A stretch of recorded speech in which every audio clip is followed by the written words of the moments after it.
Dako ang kausaban, ang kanhing hambugiro ni kalit kabuutan. Nausab ang batasan, magngisi-ngisi kung masugatan. Sa una di katagdon, kung magtagpo magmugtog lang ang nawong. Pero karon lahi na, perti ng maayuha, kay niintra di ay sa politika.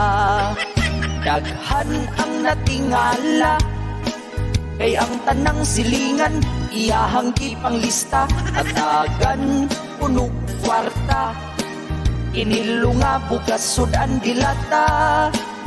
Daghan kaayok saad, problema sa lugar siya'y musulbat. Nagpagkaaron ingnon nga mapaubsanon, aron sa eleksyon siya'y pilion.